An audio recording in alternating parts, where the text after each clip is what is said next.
Well, today marks 75 years since the Japanese attacked Pearl Harbor, and while many of us know it as the event that launched the U.S. into the Second World War, for one local woman, it marks the death of a young man who left behind a final love letter to her with a foreboding message. Admitting that this letter got me down, I'll remain forever yours, Creighton. I knew how much he loved me. I know he did. Those words were the last words 18-year-old Arlene Borges heard from her ex-boyfriend, Creighton Workman. 10 days later, the boy with the Midwestern charm would perish in Pearl Harbor. But it's another part of that letter in which he mentions Japan that 75 years later still sends a chill down her spine. Lone Tree, Iowa, 1937. They'd met after he fixed her bicycle. To her, he was Crady. To him, she was Ian. We did everything together. We'd drive to Iowa City to see the movies on Sunday. After graduation, he wanted to marry her, but she wasn't ready, so he joined the Navy instead and was stationed in Pearl Harbor aboard the USS Oklahoma.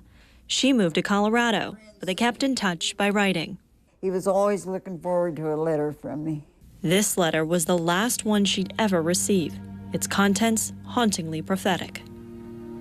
Pearl Harbor, Hawaii, November the 27th, 1941. Dear Arlene, hello, honey, what's new? How's the old world been treating you?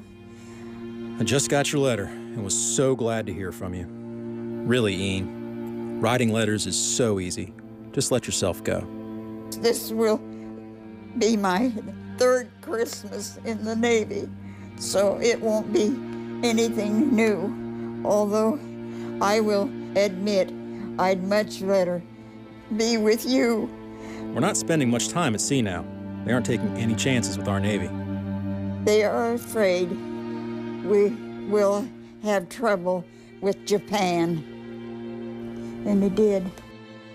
The United States of America was suddenly and deliberately attacked. What went through your mind when you found that out? Oh, gosh.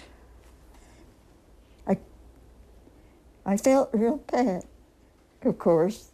It was sad. They knew that they were going to have trouble.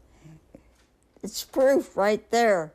As the decades wore on, Arlene eventually married and had a family, but she's kept this letter and the memory of its author close to her heart. Forever yours, Creighton. Forever yours. Okay, Crady. Well, on the morning of December 7th, 1941, Creighton was working in the boiler room of the USS Oklahoma. He was one of the hundreds of sailors trapped inside of that ship's vessel. His remains were never found. Ironically, the man Arlene went on to marry was working at Pearl Harbor as a civilian on that fateful day.